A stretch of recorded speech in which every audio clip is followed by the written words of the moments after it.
Hello बच्चों, welcome to the physics Gyan Mukesh Nayak YouTube channel. और आज हम कंटिन्यू करने वाले हैं अपने सीरीज का, यानी कि इफेक्ट्स ऑफ इलेक्ट्रिक करंट का नेक्स्ट लेक्चर। यस्टरडे हमने देखा था कि माइकल फैराडे ने हमें इलेक्ट्रोमैग्नेटिक इंडक्शन का कंसेप्ट दिया था। यस, इलेक्ट्रोमैग्नेटिक इंडक्शन हमें क्या कहता है, इस स्टेटमेंट में मैंने आपको बताया था। In the year 1831, Faraday showed that the electric current can be produced in the conductor with the help of moving magnet. अगर किसी कंडक्टर के पास हम मैग्नेट को मूव करते हैं तो उस कंडक्टर में इलेक्ट्रिक करंट इंड्यूस होता है।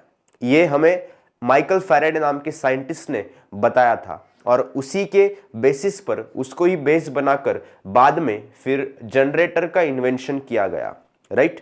और उसी जनरेटर का जो कंसेप्ट है वो आगे आने वाली स्लाइड्स में आपको पढ़ने के लिए मिलेगा, right. Then moving to the next slide, here is one device, you can see the image of this device. This is the galvanometer. What is this? This is the galvanometer, right. Galvanometer is sensitive device which works on the same principle as that of the electric motor that we have studied earlier. देखो, galvanometer भी एक तरीके का device है जो कि electric motor के principal के ऊपर काम करता है, राइट। अब गैल्वेनोमीटर हम क्यों इस्तेमाल करते हैं, नेक्स्ट लाइन में देखो। We can make some electrical measurement with it. Galvanometer से हम इलेक्ट्रिकल मेजरमेंट्स कर सकते हैं। Then a coil is positioned between the pole pieces of the magnet in a such a way that the pointer on the galvanometer dial is connected to it. देखो, इस galvanometer में एक coil रहती है और बीच में एक पॉइंटर रहता है, राइट। सेम जिस तरीके का प्रिंसिपल हमने मोटर के अंदर इस्तेमाल किया है, सेम प्रिंसिपल के ऊपर हमारा गैल्वेनोमीटर काम करता है। Yes, then when small current, for example 1 ampere. अब देखो, स्मॉल करंट को मेजर करने के लिए for measuring small current, that is, वो कितना होना चाहिए? स्मॉल करंट मतलब कितना? 1 milli ampere. 1 milli ampere is very very small current, right. Flows through the coil will rotate. 1 milli ampere का करंट कॉइल में से फ्लो होता है, कॉइल रोटेट करना स्टार्ट करती है। The rotation will be proportional to the current. ये rotation जो है, rotation is proportional to the current. Rotational किसके प्रोपोर्शनल में है? करंट के प्रोपोर्शनल में है, okay. Voltmeter and ammeter also work on the same principle. देखो, वोल्टमीटर जो कि हम वोल्टेज को मेजर करने के लिए इस्तेमाल करते हैं, उसके बाद में एमीटर जो कि हम करंट को मेजर करने के लिए इस्तेमाल करते हैं, दोनों भी सेम प्रिंसिपल के ऊपर काम करते हैं। लेकिन आप पूछोगे, सर अगर हमारे पास पहले से ही वोल्टमीटर एंड एमीटर मौजूद है तो फिर हमें गैल्वेनोमीटर इस्तेमाल करने की क्या जरूरत पड़ी? तो गैल्वेनोमीटर का इस्तेमाल हम क्यों कर रहे हैं? Because we have to measure और वी हैव टू डिटेक्ट। जब करंट काफी स्मॉल होता है तो हमें वहां पे डिटेक्ट नाम का वर्ड इस्तेमाल करना पड़ता है। We have to detect the very small amount of current produce in conductor के अंदर वेरी स्मॉल, लगभग 1 मिली एम्पियर करंट जब प्रोड्यूस होता है तो उसको डिटेक्ट करने के लिए हमें एक स्पेशल डिवाइस का इस्तेमाल करना पड़ता है, जिस डिवाइस का नाम है गैल्वेनोमीटर। क्या नाम है उसका? गैल्वेनोमीटर। आ गई बात समझ में? यहां तक क्लियर है? Then in galvanometer the pointer deflects on both sides of the zero mark depending on the direction of the current. देखो, अब यहां पर दोनों तरफ आपको मार्किंग दिखाई दे रही होगी। यस, यहां पर मैं डार्क पेन से लिख देता हूं, ये मार्किंग थोड़ी सी ब्लर आपको दिख सकती है। I will write it with the pen.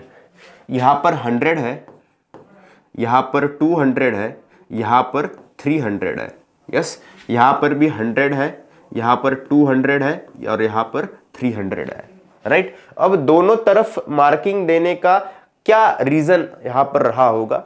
Actually जिस भी साइड पे ये पॉइंटर जो है वो डिफ्लेक्ट होता है, उस साइड पर हमें डायरेक्शन ऑफ करंट का पता चलता है, right. Means the pointer deflects on the both sides of the zero mark depending on the direction of the current. Current की डायरेक्शन जिस तरीके से होगी उस तरीके से उस साइड में वो क्या होगा, डिफ्लेक्ट होगा। कौन, पॉइंटर। किसका, गैल्वेनोमीटर का। आ गई बात समझ में। This is the basic principle of the galvanometer, जो कि इलेक्ट्रिक मोटर के प्रिंसिपल के ऊपर ही काम करता है। यहां तक बात क्लियर है? Okay, next, moving to the next slide. देखो यहां पर गैल्वेनोमीटर के अंदर करंट किस तरीके से डिटेक्ट होता है, इसका एक छोटा सा सेटअप, एक एक्सपेरिमेंट यहां पर दिया गया है, right. So complete the circuit by connecting the galvanometer, keep the bar magnet erect in a such a way that its north or south pole is just below the copper wire। देखो आपको यहां पर कुछ इस तरीके से इस conductor को, कंडक्टिंग वायर को कनेक्ट करना है दोनों स्टैंड्स के ऊपर, और यहां पर बीच में आपको एक बार मैग्नेट रखना है, इस तरीके से रखना है, erect in such a way that it's north और south pole is just below the copper wire.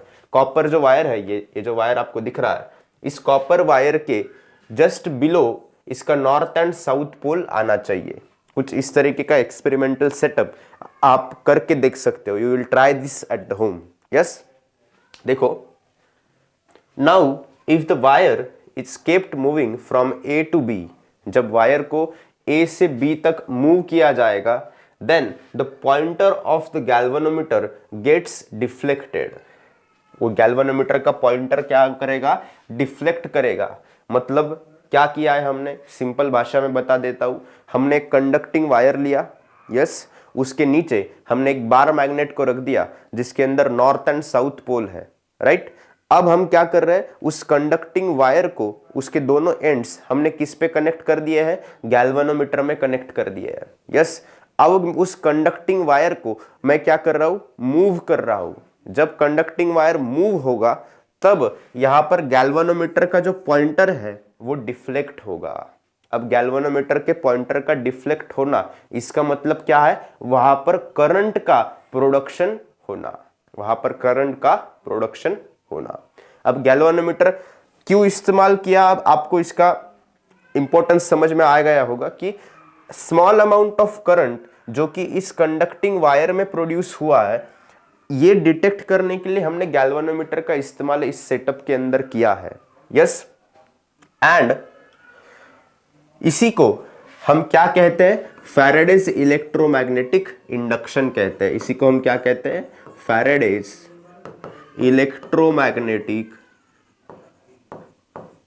Electromagnetic induction. इसी को क्या बोला जाता है, फैराडेज इलेक्ट्रोमैग्नेटिक इंडक्शन बोला जाता है। मतलब आपके पास दो ऑप्शंस है। एक तो आप करंट कैरिंग कंडक्टर को मूव करो, है ना, कंडक्टर को मूव करो और इलेक्ट्रिसिटी को प्रोड्यूस करो। एक तो आप मैग्नेट को मूव करो और इलेक्ट्रिसिटी को प्रोड्यूस करो। यस, ये ऑप्शंस आपके पास मौजूद है। Okay, understand. अब इसके रिगार्डिंग भी अभी और चीजें हम देखने वाले हैं नेक्स्ट स्लाइड के अंदर, लेकिन यहां तक अगर आपको समझा है तो मुझे कमेंट सेक्शन में जरूर पूछिए, बताइए, और अगर डाउट है you can ask me in the comment section. Okay, then moving to the next slide. क्या लिखा है, when the current in the solenoid coil is switch on और ऑफ, है ना। सोलेनॉइड आपको पता है, सोलेनॉइड कॉइल पता है, सोलेनॉइड का कंसेप्ट पता है। जब सोलेनॉइड कॉइल के अंदर का जो करंट है उसको जब हम स्विच ऑन या फिर ऑफ करते हैं तो क्या होता है, देखिए सबसे पहले कुछ इस तरीके का सेटअप आपको बनाना है। यहाँ पर सोलेनॉइड कॉइल है, इसको हमने एक बैटरी अटैच कर दी है, एक को प्लस में अटैच किया, एक को माइनस में अटैच किया है। यहाँ पर एक स्विच है, यस। उसके बाद इसके ही बगल में हमने क्या रखी है, एक कॉइल रखी है, कॉपर वायर की एक कॉइल रखी है रेक्टेंगुलर फॉर्म में, और उसी के दोनों एंड्स हमने किसको कनेक्ट कर दिए हैं, गैल्वेनोमीटर को कनेक्ट कर दिया है। किसको कनेक्ट कर दिया है, गैल्वेनोमीटर को, यस। अब आगे देखिए, moving to the next slide. ये सेटअप आपको समझ में आ चुका होगा। देन हियर क्या हो रहा है, when a current is passing through the solenoid coil, जब सोलेनॉइड कॉइल से करंट पास हो रहा है and the coil is displaced laterally with respect the coil, मतलब सबसे पहले स्टेटमेंट में क्या कहा जा रहा है, जब करंट पास हो रहा है किसमें से, सोलेनॉइड कॉइल से पास हो रहा है, किसमें से पास हो रहा है, solenoid coil, and the coil is displace laterally with respect the coil. देखो हम सोलेनॉइड में से करंट को पास कर रहे हैं और इस कॉइल को डिस्प्लेस कर रहे हैं, कॉइल को एक जगह से दूसरी जगह पर मूव कर रहे हैं, राइट। देन क्या होगा, next slide, what happens when a current passing through the solenoid coil and the solenoid coil is displaced longitudinally with respect to the coil, then what happens, the current is induced, the current is induced in the coil। उस coil के अंदर क्या induce होगा, current induced होगा। कुछ इस तरीके का सेटअप है, इस कॉइल को हमें मूव करना है। अब solenoid is nothing but a one type of magnet. Solenoid क्या है, एक तरीके का मैग्नेट है, राइट। जब भी करंट का सप्लाई ऑन करेंगे ये मैग्नेट की तरह बिहेव करेगा। अब एक तो आप मैग्नेट को इधर उधर लॉन्गिट्यूडनली मूव कर सकते हो, डिस्प्लेस कर सकते हो, नहीं तो आप ये जो कॉइल रखी है इसको आप लॉन्गिट्यूडनली डिस्प्लेस कर सकते हो। दोनों में जो रिजल्ट आएगा वो सेम ही होगा। क्या होगा, हमें गैल्वानोमीटर के अंदर डिफ्लेक्शन शो होगा। डिफ्लेक्शन शो हो रहा है मतलब क्या हो रहा है, वहां पर करंट का प्रोडक्शन हो रहा है। ये बात क्लियर है, यहां तक सभी चीजें क्लियर है आपको। ये सेटअप बहुत आसान है, हमने सिर्फ कॉइल को मूव करना है या फिर आपको सोलेनॉइड कॉइल को मूव करना है। दो कॉइल है हमारे पास, एक सोलेनॉइड कॉइल और दूसरी सिंपल कॉइल जिसको हमने गैल्वानोमीटर से कनेक्ट करके रखा है। यहां तक बात क्लियर है, इसमें किसी को डाउट है? अगर डाउट है तो कमेंट सेक्शन में पूछ सकते हो। कुछ नहीं किया है हमने, सिंपल चीजें की है। एक बैटरी लगा के सोलेनॉइड कॉइल पे से करंट सप्लाई पास किया है, वो मैग्नेट की तरह एक्ट कर रहा है। इस कॉइल को जब इधर उधर मूव करते हैं तो गैल्वानोमीटर में हमें करंट का प्रोडक्शन देखने को मिलता है। कॉइल के अंदर करंट क्या होता है, इंड्यूस होता है, राइट। आगे अब क्या है हमारे पास, Faraday's law of induction. Faraday's law of induction, इसके बारे में कुछ की पॉइंट्स यहां पर मैंने डाले हैं पीपीटी के अंदर। सबसे पहला, if a current is switch on और off in the solenoid coil. Solenoid coil के अंदर जब हम करंट को स्विच ऑन या फिर ऑफ करते हैं, अ current is induced in the coil. उस कॉइल के अंदर करंट क्या होता है, इंड्यूस होता है। यस और नो, स्विच ऑन या ऑफ करते हैं तो करंट इंड्यूस होता है, या फिर उस कॉइल को लॉन्गिट्यूडनली अगर डिस्प्लेस करते हैं तब भी क्या होता है, करंट वहां पर इंड्यूस होता है। ये बात क्लियर है। Then such as induction is also observed when the current in the solenoid coil is increased or decreased। इस वजह से इंडक्शन भी वहां पर हमें देखने को मिलता है जब सोलेनॉइड कॉइल का जो करंट है उसको अगर हम इंक्रीज करते हैं या फिर डिक्रीज करते हैं। बात क्लियर है? Okay. Then current is induce in the coil when it is moved aside from front of the solenoid. उसके अंदर करंट इंड्यूस होता है, किसके अंदर, कॉइल के अंदर। कब, जब उसको मूव किया जाता है सोलेनॉइड के सामने से। सोलेनॉइड के सामने जब हम लॉन्गिट्यूडनली उसको मूव करते हैं तो वहां पर क्या होता है, फिर करंट प्रोड्यूस होता है। बात क्लियर है? यस और नो? कंसेप्ट की क्लैरिटी आपके माइंड में होनी बहुत जरूरी है, otherwise you will face the difficulties in your board exams, है ना। रट्टा मार के सभी चीजें नहीं हो सकती। कंसेप्चुअल अंडरस्टैंडिंग अगर आपको है तो लॉन्ग टर्म में आपको इसका बेनिफिट देखने को मिलेगा जब आप 11th और 12th में जाओगे, स्पेशली साइंस फील्ड में जब जाओगे तब। ओके, देखो, from this experiments it is understood that whenever the number of magnetic lines of force passing through the coil changes, current is induced in the coil। देखो, magnetic lines of force कब ज्यादा produce होगी, जब हम current का supply बढ़ाएंगे। Yes, तो उसी हिसाब से जो इंड्यूस करंट है वो भी क्या होता है, चेंज होता है। Lines of the force passing through the coil changes, current is induced in the coil. उसी हिसाब से कॉइल के अंदर क्या इंड्यूस होता है, करंट इंड्यूस्ड होता है। बात क्लियर है? समझ में आ रही है चीजें? Okay, this is known as Faraday's law of induction.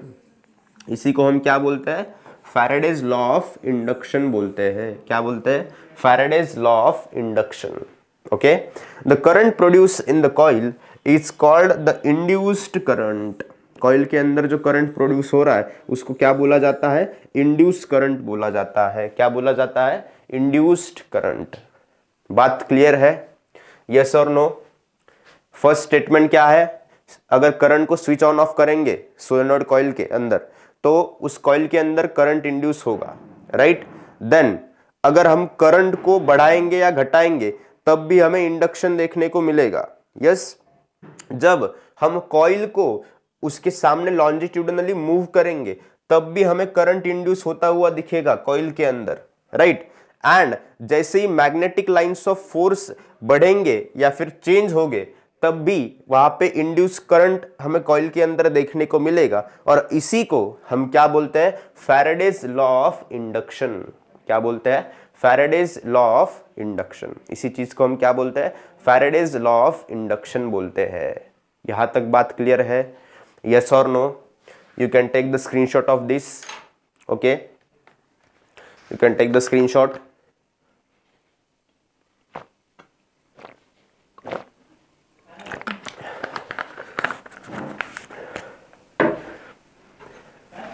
Okay, then moving to the next slide. अब क्या है बेटा अपने पास?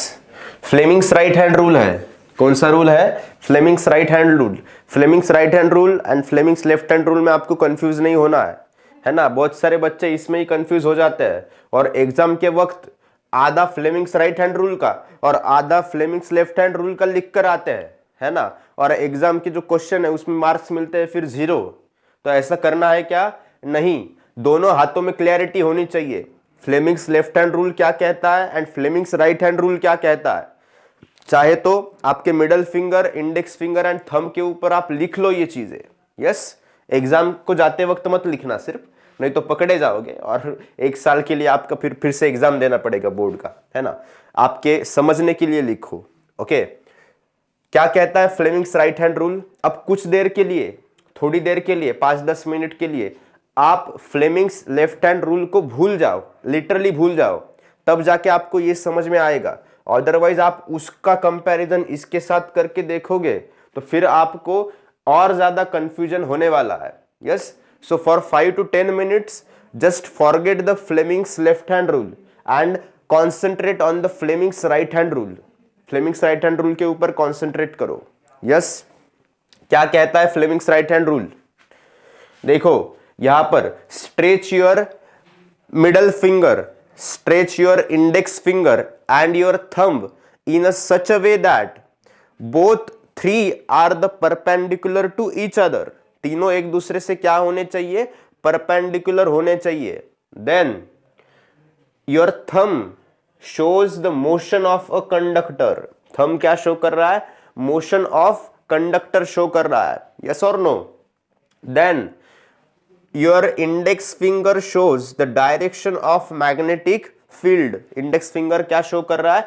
direction of magnetic field. and your middle finger shows the direction of induced current. है ना?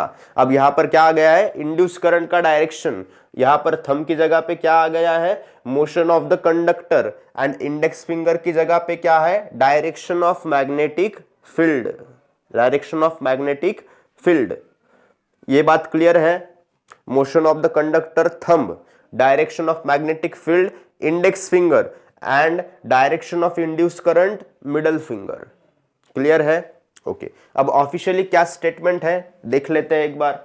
Okay, in order to show the direction of the induced current, direction of induced current दिखाने के लिए फ्लेमिंग्स अपना दूसरा रूल लेके रहा है जिसको हम क्या बोलते हैं? फ्लेमिंग्स राइट हैंड रूल बोलते हैं. क्या बोलते हैं? Fleming's right hand rule. Okay, then अब ऑफिशियल स्टेटमेंट क्या है? देखो, straight the thumb, the index finger and middle finger in a such a way that they will be perpendicular to each other. है ना? आपका thumb, middle finger, index finger stretch करने हैं किसके? राइट हैंड के. किसके? राइट हैंड के. And in this position the thumb indicates the direction of motion of the conductor. Thumb क्या इंडिकेट करता है? Direction of motion of conductor. Okay, the index finger indicates the direction of magnetic field and middle finger shows the direction of induced current. Middle finger हमें क्या show करता है? Direction of induce current को show करता है. इसी rule को क्या बोला जाता है? Fleming's right hand rule. क्या बोला जाता है? Fleming's right hand rule. अब दोनों में से एक लॉ, एक रूल पूछे जाने के पूरे चांसेस आपके बोर्ड एग्जाम में है. एक तो आपको फ्लेमिंग्स राइट हैंड रूल पूछा जाएगा, नहीं तो फ्लेमिंग्स लेफ्ट हैंड रूल पूछा जाएगा, है ना. नहीं तो कंफ्यूजन के लिए और भी एक्स्ट्रा चीजें आपको पूछ सकते हैं, इसलिए इसमें कंफ्यूज नहीं होना है और इसको अच्छी तरीके से समझना है. ओके, मुझे लगता है अब ये फ्लेमिंग्स राइट हैंड रूल आपके दिमाग में पूरा क्लियर छप चुका होगा, है ना. आंख बंद करेंगे तो सामने दिखना चाहिए कि फ्लेमिंग्स राइट हैंड रूल क्या कहता है, फ्लेमिंग्स लेफ्ट हैंड रूल क्या कहता है. ये आपको अपने आप आपके आंखों के सामने दिखना चाहिए, तब जाके आपका कंफ्यूजन क्लियर होगा. Otherwise you will be confused. Okay, और जब एक बात ध्यान रखना, जब फ्लेमिंग्स राइट हैंड रूल को पढ़ रहे हो तो फ्लेमिंग्स लेफ्ट हैंड रूल को भूल जाओ. जब फ्लेमिंग्स लेफ्ट हैंड रूल को पढ़ रहे हो तो राइट हैंड को भूल जाओ, तब जाके कंफ्यूजन अवॉइड हो सकता है. Okay, clear? Then moving to the next slide. देखो, ये जो साइंटिस्ट है माइकल फैराडे, है ना, इनके बारे में कुछ हिस्ट्री हम जानने वाले हैं, है ना. कुछ हिस्ट्री जानने वाले हैं. Michael Faraday was born on 1791. कब पैदा हुए थे ये? 1791 में. और डेथ कब हुई थी इनकी? 1867 यानी 1867 में हुई थी. यस. अब experimental scientist, he was not formally educated. Formally वो एजुकेटेड नहीं थे, लेकिन Michael started working in the book binding shop. उन्होंने शुरू में बुक बाइंडिंग शॉप के अंदर काम करना शुरू किया. राइट. अब देखो साइंटिस्ट कैसे बनते हैं. साइंटिस्ट बनने के लिए आपके पास कितनी डिग्री है, कितने क्वालिफिकेशंस आपने करके रखे हैं, ये इंपॉर्टेंट नहीं है. आपकी थिंकिंग कहां तक है, आपकी थिंकिंग लेवल कहां तक है, ये सबसे ज्यादा इंपॉर्टेंट होता है. राइट. अब इस बंदे ने, इन साइंटिस्ट ने बुक बाइंडिंग शॉप में वर्क करना शुरू किया था अपने, जब वो 17, 18, 20 साल के थे. तब क्या हुआ? while reading books there he got the interest in the science. Sir Humphrey Davy appointed him as the laboratory assistant in the Royal Institute of London. अब बुक बाइंडिंग करते करते वो जो पन्ने वो बाइंड कर रहे थे, वहां पर वो पढ़ भी रहे थे और उसके साथ साथ उनका साइंस के अंदर इंटरेस्ट डेवलप हुआ. उसके बाद हैम्फ्री डेवी नाम के एक सर थे, उन्होंने उनको रॉयल इंस्टीट्यूट ऑफ लंदन में लैबोरेटरी असिस्टेंट के दौर पर अपॉइंट कर लिया, जॉब दे दिया उनको. यस, उनका इंटरेस्ट देखते हुए. And there he discovered the laws of electromagnetic induction. वहीं पे उन्होंने क्या डिस्कवर किया? Law of electromagnetic induction. इसलिए अभी जो जनरेटर चल रहे हैं, है ना, वो जनरेटर इनके बदल होते ही चल रहे हैं. क्या है लॉ? Electromagnetic induction. किसने दिया था? माइकल फैराडे नाम के साइंटिस्ट ने दिया था. Yes. And the laws of electrolysis भी उन्होंने दिया है. क्या दिया है? Laws of electrolysis. Electrolysis process के बारे में आपको पता होगा शायद. Yes. Several universities offered him honorary degree but Faraday refused to accept such honours. देखो, अब ऑनेस्टी देखो आप, बहुत सारे इंस्टीट्यूट ने उनको डिग्री ऑफर करने की कोशिश की. एक्चुअली उनके पास फॉर्मली कोई डिग्री थी क्या? नहीं. Officially Michael Faraday was not a qualified person.